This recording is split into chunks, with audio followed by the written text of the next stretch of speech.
بسم اللہ الرحمن الرحیم۔ السلام علیکم، امید کرتے ہیں آپ سب خیریت سے ہوں گے۔ سورہ مریم قرآن مجید کی 19ویں سورت ہے جو کہ 16ویں پارے میں ہے۔ سورہ مریم مکہ مکرمہ میں نازل ہوئی۔ اس سورت میں 6 رکوع 98 آیات ہیں۔ سورہ مریم میں کل الفاظ 1085 اور کل حروف 3863 ہیں۔ سورہ مریم ترتیب نزولی کے اعتبار سے 44ویں اور قرآن مجید کی کتابی ترتیب کے اعتبار سے 19ویں سورت ہے۔ اس سورت میں حضرت مریم علیہ السلام کی عظمت، آپ کے واقعات اور حضرت عیسیٰ علیہ السلام کی ولادت کا واقعہ بیان کیا گیا ہے۔ اس مناسبت سے اس سورت کا نام سورہ مریم رکھا گیا ہے۔ سورت مریم کے پہلے رکوع میں اللہ تعالیٰ نے کسی قدر تفصیل کے ساتھ حضرت زکریا اور حضرت یحییٰ علیہ السلام کا ذکر فرمایا ہے۔ حضرت یحییٰ اور حضرت زکریا علیہ السلام کا ذکر حضرت مریم علیہ السلام کے ذکر سے پہلے کیا ہے۔ بظاہر آدمی کے ذہن میں آتا ہے کہ سورت کا نام سورت مریم ہے تو اس میں حضرت مریم کا ذکر ہونا چاہیے تھا۔ اس کی 2 وجوہات ہیں۔ پہلی وجہ یہ ہے کہ حضرت زکریا علیہ السلام حضرت مریم علیہ السلام کے خالو ہیں۔ حضرت مریم کی والدہ کا نام غالباً ہنہ تھا یا ہنہ تھا اور حضرت زکریا علیہ السلام کی بیوی کا نام الیشا یا عائشہ تھا۔ یہ دونوں آپس میں بہنیں تھیں، تو حضرت مریم کے ذکر سے پہلے حضرت زکریا علیہ السلام کا ذکر کیا جائے تو یہ خاندان ہی کا ذکر ہے، کسی اور کا ذکر نہیں ہے۔ دوسری وجہ یہ ہے کہ حضرت مریم کا بچپن حضرت زکریا علیہ السلام کی تربیت میں گزرا ہے۔ حضرت مریم علیہ السلام کی پرورش حضرت زکریا علیہ السلام نے کی ہے، تو اس لیے بھی حضرت زکریا علیہ السلام کا ذکر حضرت مریم علیہ السلام سے پہلے کیا گیا ہے۔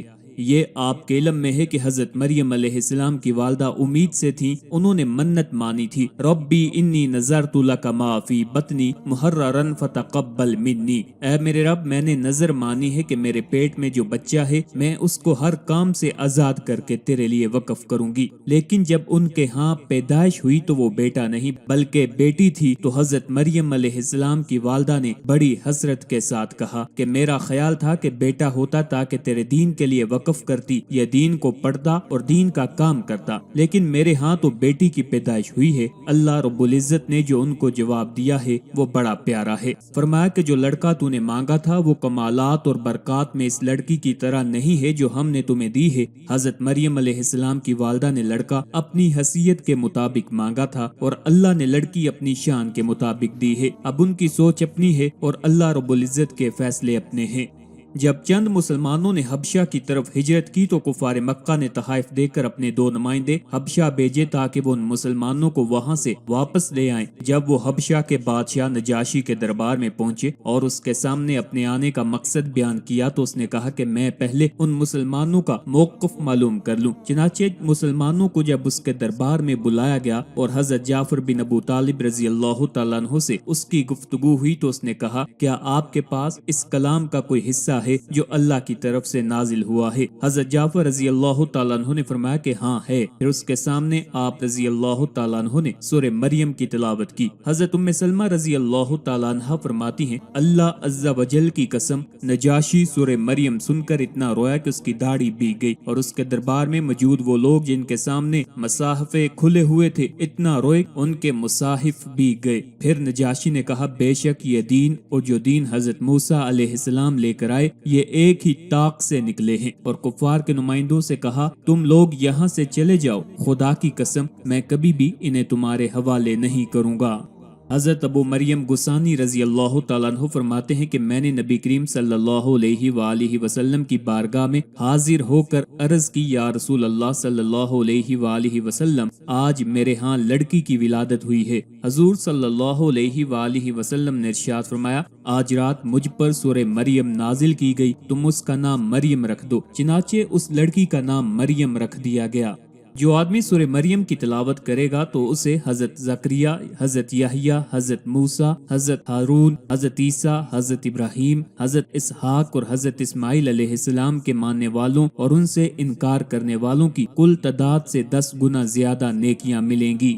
جو کوئی سورہ مریم لکھ کر اپنے گلے میں ڈالے رکھے گا تو وہ ہر بادشاہ کے شر سے محفوظ رہے گا اور سب کے نزدیک محبوب ہوگا۔ اگر کوئی سورہ مریم کو لکھ کر اپنے پاس رکھے تو رات کو اچھے خواب دیکھے گا۔ اگر کسی آدمی نے کسی نوجوان کی مردانہ قوت باندھ دی ہو اور وہ پریشان ہو تو اسے چاہیے کہ باوضو سورہ مریم پڑھے اور دعا کرے، انشاءاللہ اس کی قوت مردی بحال ہو جائے گی۔ خود پڑھنا نہ جانتا ہو تو کسی سے 3 مرتبہ پڑھوا کر پانی پر دم کروا لے اور روزانہ وہ پانی پیتا رہے، جب تک قوت بحال نہ ہو پانی پیتا رہے، انشاءاللہ العزیز صحت یاب ہوگا۔ جس لڑکی کا رشتہ نہ آتا ہو وہ روزانہ سورہ مریم کی تلاوت کرے تو بہت جلد مناسب رشتہ آ جائے گا۔ امام جعفر صادق علیہ السلام سے منقول ہے، آپ فرماتے ہیں کہ جو کوئی سورہ مریم روزانہ پڑھنے کا معمول بنا لے اس کی ہر مراد پوری ہوگی۔ اگر وہ اولاد کی نیت سے پڑھے گا، اگر وہ چاہتا ہے کہ اللہ تعالیٰ مجھے اولاد عطا فرمائے، اولاد نہیں ہو رہی، اس نیت سے سورت کی تلاوت کرتا ہے کہ مجھے اولاد ہو، تو فرمایا وہ اپنے مقصد کے اندر کامیاب ہو جائے گا۔ کتنی بابرکت سورت سورہ مریم ہے، اس کی برکت سے آپ کے دل کے اندر جو آپ کی حاجتیں ہیں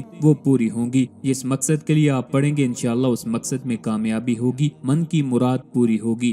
سورہ مریم کا مرکزی مضمون یہ ہے کہ اس میں انبیاء اکرام کے واقعات کے ضمن میں اللہ تعالیٰ کے وجود، اس کے واحد اور یکتا ہونے، اللہ تعالیٰ کی قدرت اور قیامت کے دن مخلوق کے دوبارہ زندہ ہونے اور اعمال کی جزا و سزا ملنے کو ثابت کیا گیا ہے، اور اس صورت میں یہ مضامین اور واقعات بیان کیے گئے ہیں۔ حضرت زکریا علیہ السلام کے فرزند حضرت یحییٰ علیہ السلام کی ولادت کا واقعہ بیان کیا گیا، اور یہ واقعہ اللہ تعالیٰ کی قدرت کی بہت بڑی دلیل ہے، کیونکہ حضرت یحییٰ علیہ السلام کی ولادت اس وقت ہوئی جبکہ آپ کے والد حضرت زکریا علیہ السلام کافی زیادہ عمر کو پہنچ چکے تھے اور آپ علیہ السلام کی والدہ بانجھ تھیں، اور ایسی صورتحال میں عادت کے برخلاف حضرت یحییٰ علیہ السلام کی ولادت ہونا اس بات کی دلیل ہے کہ اللہ تعالیٰ ہر چیز پر قدرت رکھتا ہے۔ نیز حضرت زکریا علیہ السلام کی نیک بیٹے کی مانگی ہوئی دعا مقبول ہونے اور حضرت یحییٰ علیہ السلام کو بچپن میں ہی منصب نبوت سے سرفراز کیے جانے کا ذکر ہے۔ اس کے بعد حضرت عیسیٰ علیہ السلام کی ولادت کا واقعہ بیان کیا گیا ہے۔ اللہ تعالیٰ نے فطری طریقے سے جداگانہ طریقے سے اپنی نیک بندی حضرت مریم علیہ السلام سے اپنے بندے حضرت عیسیٰ علیہ السلام کو بغیر باپ کے پیدا کر دیا، اور یہ واقعہ اللہ تعالیٰ کی عظیم قدرت کی دوسری بڑی دلیل ہے کہ انسان کو پیدا کرنا مرد اور عورت کے ملاپ پر ہی موقوف نہیں، بلکہ اللہ تعالیٰ چاہے تو مرد اور عورت کے ملاپ کے بغیر بھی انسان پیدا کر سکتا ہے، اور خالق حقیقی اللہ تعالیٰ ہی ہے۔ حضرت عیسیٰ علیہ السلام کی ولادت کے وقت حضرت مریم علیہ السلام کو دی جانے والی تسلی اور ان پر کیے جانے والے انعامات کا ذکر کیا گیا ہے۔ یہ بیان کیا گیا ہے کہ حضرت عیسیٰ علیہ السلام کی ولادت کی وجہ سے حضرت مریم علیہ السلام نے کس طرح لوگوں کے طعن و تشنیع اور ملامت کا سامنا کیا، اور کس طرح حضرت عیسیٰ علیہ السلام نے جھولے میں اپنی والدہ کی پاک دامنی بیان کی اور اپنی نبوت کا اعلان فرمایا۔ حضرت عیسیٰ علیہ السلام کی ولادت سے یہودیوں اور عیسائیوں میں اختلاف پڑنے کا ذکر ہے۔ حضرت ابراہیم علیہ السلام کی اپنے عرفی باپ آزر سے بتوں کی پوجا کے بارے میں ہونے والی بحث بیان کی گئی ہے، اور آپ کی زوجہ محترمہ حضرت سارہ رضی اللہ تعالیٰ عنہ کے بانجھ ہونے کے باوجود ان کے ہاں 2 بیٹوں حضرت اسحاق اور حضرت یعقوب علیہ السلام کی ولادت اور انہیں نبوت ملنے کا ذکر کیا گیا ہے۔ کوہ طور پر حضرت موسیٰ علیہ السلام کی اللہ تعالیٰ سے مناجات کرنے اور ان کے بھائی حضرت ہارون علیہ السلام کو نبوت ملنے کا واقعہ بیان کیا گیا ہے۔ حضرت اسماعیل علیہ السلام کا ذکر کیا گیا ہے کہ وہ وعدے کے سچے تھے اور اپنے گھر والوں کو اور اپنی قوم کو نماز اور زکوٰۃ کی ادائیگی کا حکم دیتے تھے۔ حضرت ادریس علیہ السلام کے واقعے کی طرف اشارہ کیا گیا ہے، اور یہ بیان کیا گیا ہے کہ اللہ تعالیٰ نے حضرت آدم علیہ السلام کی اولاد میں سے ان انبیاء اکرام پر انعام فرمایا اور انہیں لوگوں کی طرف رسول بنا کر بھیجا۔ مرنے کے بعد دوبارہ زندہ کیے جانے کا انکار کرنے والے مشرکین کا ذکر کیا اور انہیں خبر دی گئی کہ ان کا شر شیاطین کے ساتھ ہوگا اور انہیں جہنم کے آس پاس گھٹنوں کے بل گرا کر حاضر کیا جائے گا۔